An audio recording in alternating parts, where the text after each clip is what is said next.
Mudar a vida das pessoas. Ter a ideia e essa boa vontade é excelente.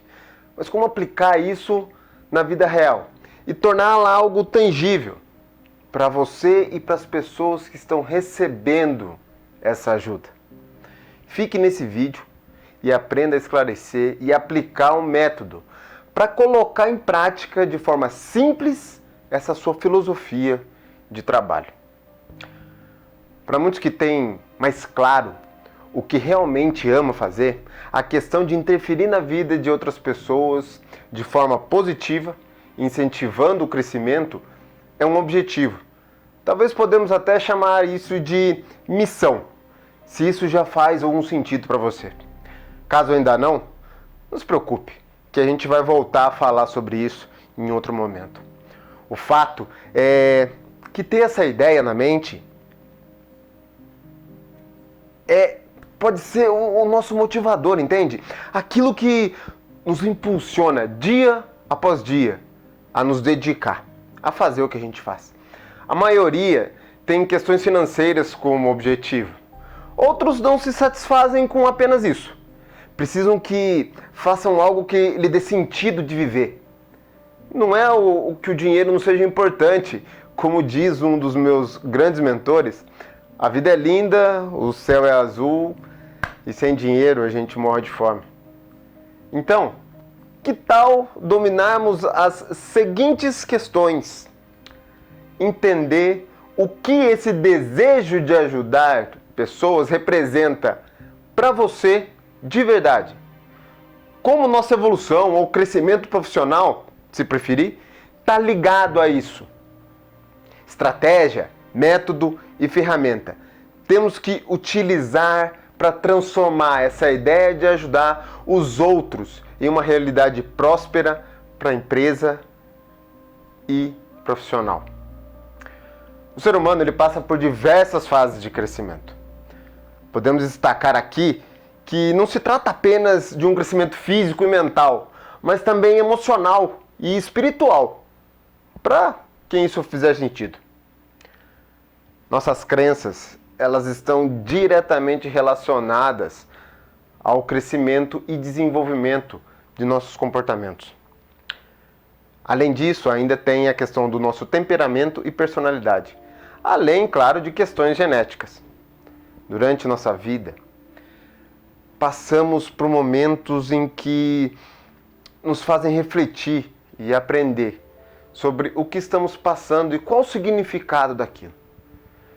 Mas mesmo antes de chegarmos a esse nível, todos passarão pela parte básica de instrução e crescimento na infância, onde desenvolveram, na verdade, os principais pilares da sua vida, seus principais valores, princípios. Princípios e valores surgem a partir daquilo que temos como certo e errado, ou o que nos fortalece ou nos arruína. Então, quando temos isso claro em nossas mentes, passamos ao que comentei sobre a criação de princípios e valores.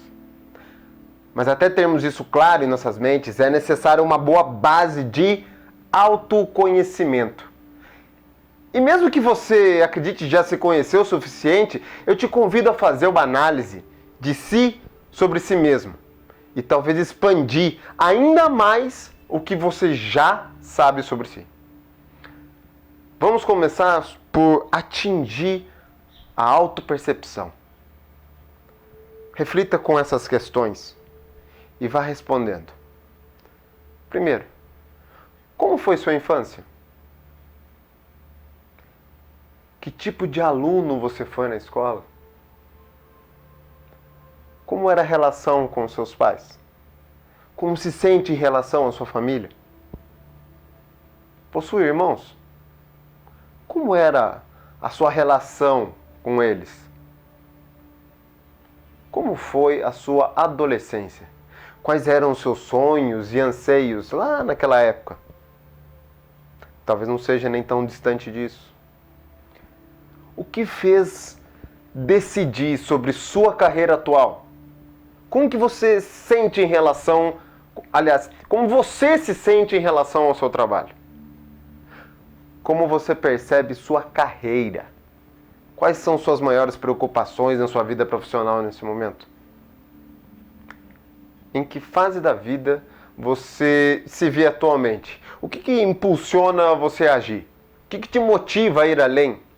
O que te impede de fazer o que quer de verdade? Agora, tomando consciência mais sobre a sua família. Quem é a sua família?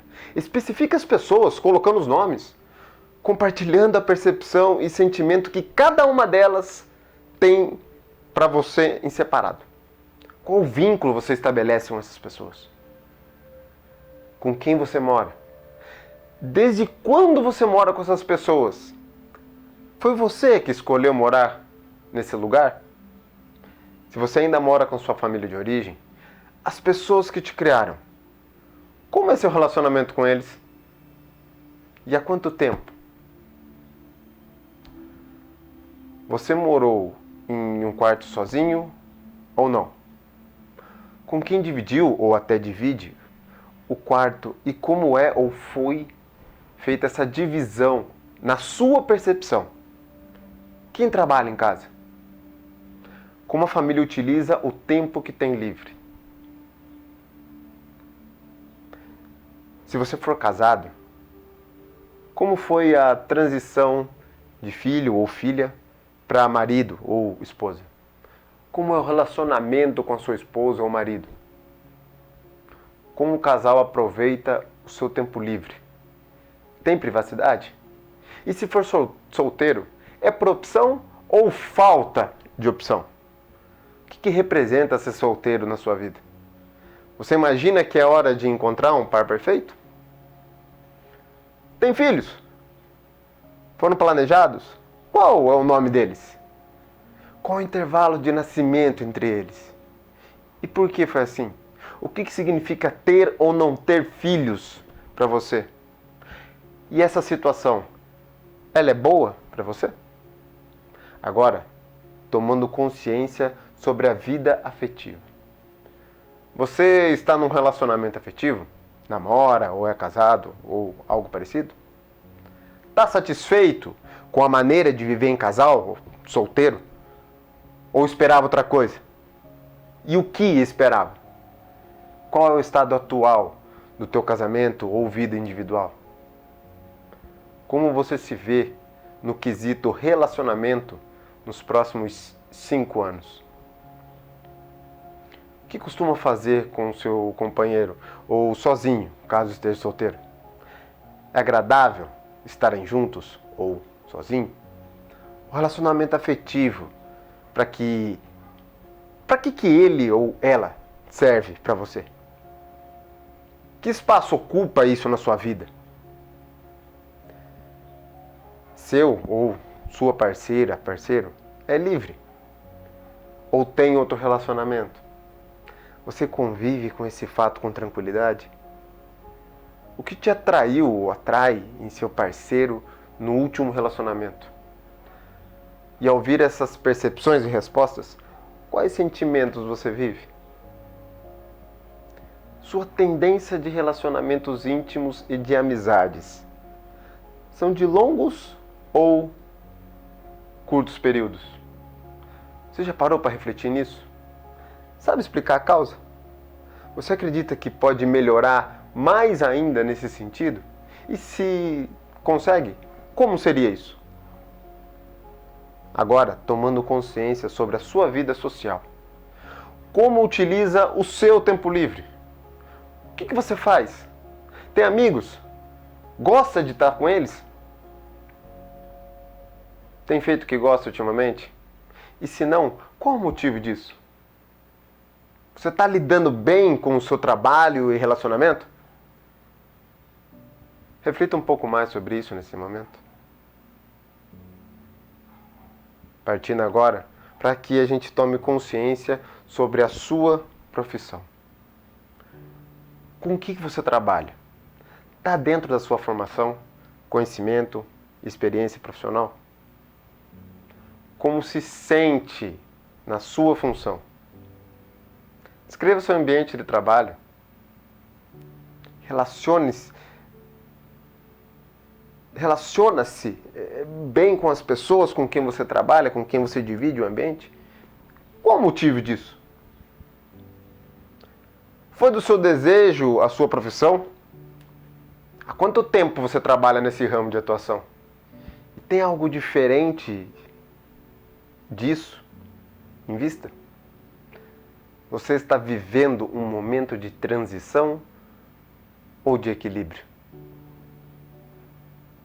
Quando você está pronto para trabalhar, acorda e se levanta ou se prepara para assumir o seu papel, qual o sentimento que predomina no caminho do seu trabalho? E qual sentimento você tem na hora que você volta? Quantas horas você tem costumado trabalhar por dia? E o que você sente sobre isso? Como você se vê profissionalmente nos próximos 5 anos? Onde você deseja estar? Agora, tomando consciência sobre religião, espiritualidade. Como é a sua relação com religião? Possui alguma? É realmente praticante ou busca apenas quando necessário ou te fizer mais sentido? E quanto a rezar ou orar, faz com frequência? Quando você costuma fazer? O que espiritualidade significa para você?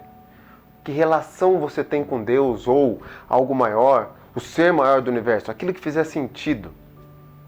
De 0 a 10, qual a sua proximidade para esse assunto? O que te faz ter proximidade que tem hoje? E como melhorar isso? Na sua família, seus pais, qual a religião predominante? Em que base de religião você foi criado na infância? E na adolescência?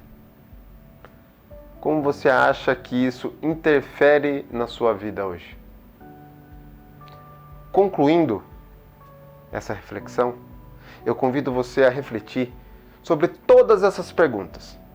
Ao se conectar com seus sentimentos e percepções de si mesmo, quais os maiores aprendizados que você pode ter? E o que mais te chamou a atenção nesse exercício de introspecção? Se emocionou? Qual o maior aprendizado ou reflexão que você teve? Ao buscar se conhecer ainda mais, quais são seus principais incômodos? E que tal você identificar a área da vida que eles se encontram? Profissional, família, lazer, saúde, etc. Agora, em uma tabela, eu vou convidar você a enumerar os 10 maiores incômodos em uma coluna. E em outra coluna, do lado, coloque a área da vida que cada incômodo se refere. E que tal agora você usar a imaginação para descrever como você gostaria que fosse esses incômodos? Em outra tabela, pela mesma referência de numeração, escreva como você gostaria que fosse. Bom, qual foi a real finalidade de fazer esse exercício? Quando nos conectamos conosco, através de pensamentos e reflexões, a gente expande o nosso ar, vamos pensar assim, de conhecimento sobre novos objetivos e esclarecemos boa parte das questões do porquê fazemos o que fazemos. Por isso, esse exercício que acabamos de fazer, ele tem como propósito abrir a nossa mente para pensarmos melhor, sem barreiras e bloqueios, como se estivéssemos nos preparando, um aquecimento, para que assim nossos significados fiquem mais esclarecidos sobre o porquê, como e o que fazemos para interferir na vida das pessoas, uma vez determinamos que nossa intenção é mudar vidas de outras pessoas. A todo momento a gente interfere na vida das pessoas, de forma indireta ou indireta. O simples fato de você atrasar alguns minutos tem o poder de desencadear toda uma mudança daquilo que poderia ter ocorrido. Imagina essa situação. Quando estava chamando o Uber pelo aplicativo, para ir trabalhar, me lembrei de pegar o relatório que deveria entregar naquela manhã. Cancelei o Uber e voltei bem rápido para o meu apartamento. E acabei encontrando meu vizinho, que há muito tempo não via. E acabamos nos conversando um pouco. Por coincidência, essa conversa ela acabou gerando um segundo encontro. Já que o assunto que rapidamente a gente falou ali no elevador foi sobre trabalho e gerou um interesse. Então a gente marcou de falar com mais calma, com o objetivo de formar uma parceria de trabalho. Alguns dias depois, eu estava fechando um dos projetos de mais valor que tinha feito na minha carreira até então. Agora, vamos analisar aqui esse pequeno exemplo aqui que eu trouxe, essa situação. Quando eu cancelei o Uber, automaticamente eu mudei a história da pessoa que estaria pegando aquele mesmo Uber depois de mim. Ou seja, eu interferi na vida de alguém indiretamente. Já não conseguiria ser a mesma pessoa. Desse mesmo modo, o motorista do Uber deve talvez ter ficado um tanto bravo pelo cancelamento, já que possivelmente ele estava no caminho. Novamente eu interferi na vida de outra pessoa. Talvez dessa maneira um pouco mais direta, porque eu tomei a ação. Contudo, esse mesmo motorista, ele acabou recebendo um chamado no caminho que ele estava fazendo, logo após eu ter cancelado, que gerou outras 2 ou 3 corridas que lhe geraram ainda mais lucro que se tivesse sido eu o seu cliente. E novamente mais 2 ou 3 vidas sofreram interferências, graças à minha ação de desistir do Uber, por mais que tenha sido inconsciente. Por fim, um encontro nada esperado com meu vizinho, que de propósito resolvi interferir na vida dele, ajudando-o com os meus serviços e de quebra mudando a minha própria situação profissional e financeira, e dessa vez eu fiz uma interferência na vida de outra pessoa de forma indireta. Agora, olha o quanto fazemos isso dia após dia no nosso trabalho e a gente nem se dá conta. Quantas vezes você deixou de dar a oportunidade de uma pessoa da sua equipe falar com você simplesmente porque você ficou no celular? Ou então, quantas vezes você não deu ouvidos para o seu pessoal porque escolheu deliberadamente tomar como verdade absoluta sua própria ideia, apenas para poupar a energia de ter que refazer essa estratégia? Que, aliás, poderia ter trazido muitos ganhos. Agora se coloque no lugar dessas pessoas que você decidiu interferir na vida delas. Você pensa que, como líder, interferiu mais positivamente ou mais negativamente na vida delas, escolhendo não ouvi-las?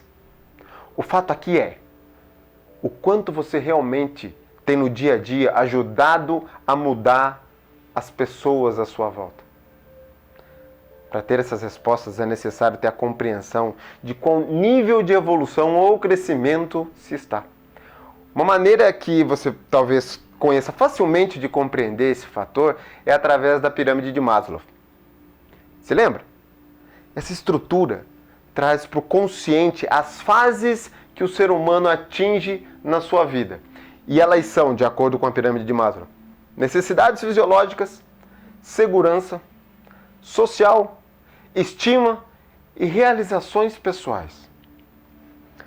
Cada uma dessas fases determina clareza do porquê fazemos o que fazemos. Quando estamos no primeiro e talvez até na segunda fase, a gente está mais voltado para questões de sobrevivência, como ter comida, ou algum lugar para morar, uma boa noite de sono e descanso, como também segurança da família, do próprio corpo e das suas propriedades, parte material. Perceba que são necessidades óbvias e podemos dizer que superficiais, já que não necessita de compreensão de de onde se está e onde quer chegar de uma forma assim mais ampla. Aqui se trata mais exclusivamente de sobreviver. Contudo, vamos caminhando na evolução e entramos nos campos social e estima, onde começamos a enxergar a nós mesmos, pelos olhos de quem somos e quem podemos ser. Temos clareza identificando nossas crenças, mesmo que como um coletivo, que são as crenças, por exemplo, de um país. Os costumes, a cultura. Aqui tomamos consciência dos nossos significados e dos nossos papéis no mundo e nos sistemas nos quais a gente vive. Estamos saindo de uma zona do consciente e entrando na do inconsciente.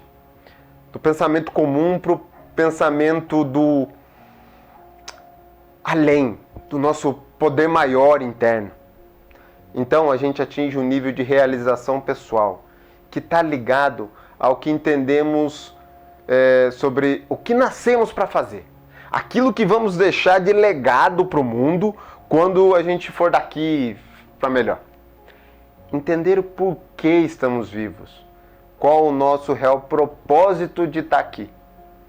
Essa energia é maior do que qualquer outra, está definitivamente entregar a sua habilidade ímpar em benefício do mundo, para que de alguma forma colaborar para que esse mesmo mundo se torne um lugar melhor.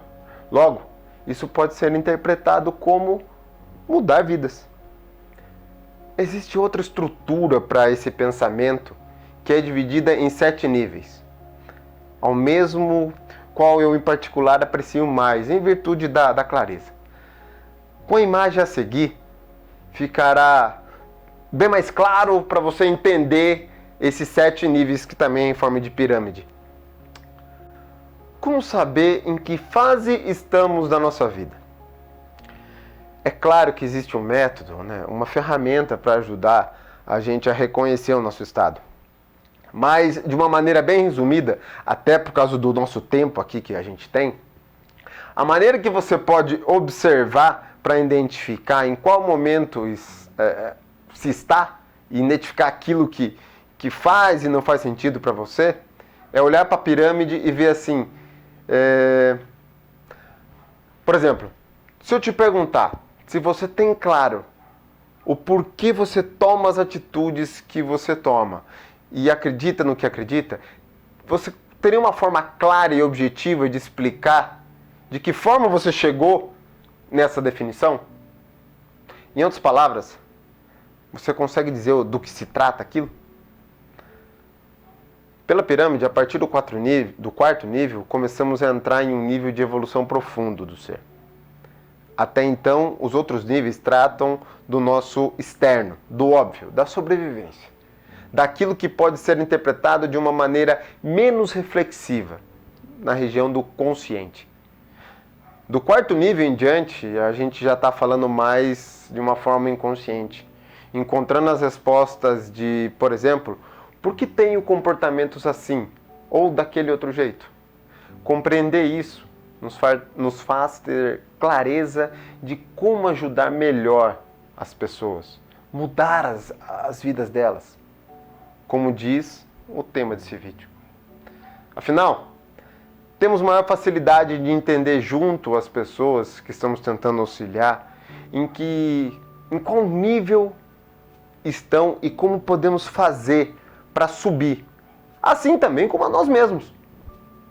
Mas, além disso, eu posso e vou entregar uma matriz de pensamento para ter, claro, as formas de você ajudar as pessoas que estão à nossa volta e principalmente no seu papel de líder. Algo mais racional, menos teórico. Então vamos lá. Primeiro, crie um plano. Na verdade, vai ser como um calendário para você tratar com cada pessoa da sua equipe. E caso você tenha uma equipe muito grande, você pode ter sublíderes para te ajudar. Não confunda esse plano com um plano de carreira normal. Não que isso não seja uma forma de ajuda clara, o plano de carreira. Mas o plano que eu estou provocando você aqui a montar ele busca que você tenha clareza do crescimento profissional e pessoal da pessoa, para que realmente faça um sentido maior do que apenas ter um salário melhor ou benefícios. É algo que atinja seus principais valores e significados, que faça sentido além de mudança financeira, que realmente faça o crescer de forma íntegra, ou seja, tanto profissional quanto pessoal. Um ser íntegro. Segundo, antes de iniciar as conversas, faça uma conversa com você mesmo para determinar o plano, a intenção que irá seguir através das respostas às questões que eu vou apresentar agora. Se pergunte, como essa oportunidade vai colaborar no crescimento meu e dos outros? O que pode ser feito para ajudar todos nós a extrair o melhor dessa situação? Qual a relação que vou estabelecer com cada pessoa? Qual a intenção de eu fazer tudo isso? Além do meu sucesso, o que mais é importante? Além de ser benquisto pelas pessoas, o que é mais importante que isso? Quais valores e comportamentos vou deixar de exemplo para ser seguido?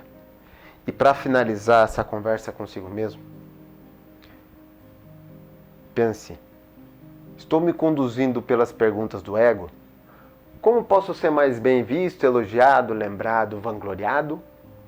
Ou estou deixando a minha alma conduzir minha intenção, me questionando o que tenho feito ou posso fazer para de verdade ajudar a mudar a vida dessas pessoas? O propósito aqui não é de gerir recursos humanos, mas sim de prover valor máximo para o ser humano que está à sua frente. Terceiro, identifique os seguintes pontos em cada uma das pessoas. Identifique os sonhos delas, seus anseios, o que realmente importa para eles na vida, os valores e os princípios que eles têm na vida deles. Para obter essas informações, basta você conversar com elas. Se coloque numa posição de ser humano, simples assim. Um ser humano que tem curiosidade de conhecer a pessoa que está na frente dela. Procure alimentar a vontade de ajudar a pessoa, ao invés de usá-la para ajudar a empresa a atingir suas metas somente. As metas, elas vão ser atingidas quando você trouxer para o consciente da pessoa que atingiu os sonhos e anseios dela, pode e deve usar a sua energia em se dedicar a gerar valor para a sua função, que automaticamente duas consequências vão surgir. A primeira delas, ela irá crescer profissionalmente na vida, pois o que se aprende é da pessoa pela eternidade. E experiência, conhecimento e entendimento são coisas extremamente valiosas, que sequer consegue ser precificado, dado o significado que a pessoa dá a isso. Segunda consequência, a empresa, a equipe, terá seus resultados alcançados uma vez que o colaborador deixe de enxergar e ter a visão supérflua que está trabalhando para os outros, pois percebe que, ao se esforçar em atingir as metas, ao mesmo tempo que alcança o resultado anterior que eu disse, próprio, ele também vai alcançar os resultados da empresa. Trace um plano, quarto, trace um plano que pode ser feito usando a ferramenta Smart, junto com a pessoa, e acompanhe-o na jornada, dando o apoio necessário para se tornar quem ele pode realmente ser. E penso que ao seguir esse pequeno modelo de plano, você com certeza vai entregar valor ao ser humano. além de tudo, vai descobrir que a reciprocidade existe e a conexão vai ser permanente durante anos. Eu vou deixar um link aqui nesse vídeo para que você possa ter acesso ao material teórico para facilitar o momento que você for responder as questões. Eu vou deixar ali na parte da descrição do vídeo. Bom, eu espero verdadeiramente que tenha feito sentido para você estar aqui comigo e absorver todo esse conteúdo e que tenha de alguma forma ajudado você a ser uma pessoa e líder melhor, a fim de interferir de propósito e positivamente na vida das pessoas. Tchau, tchau.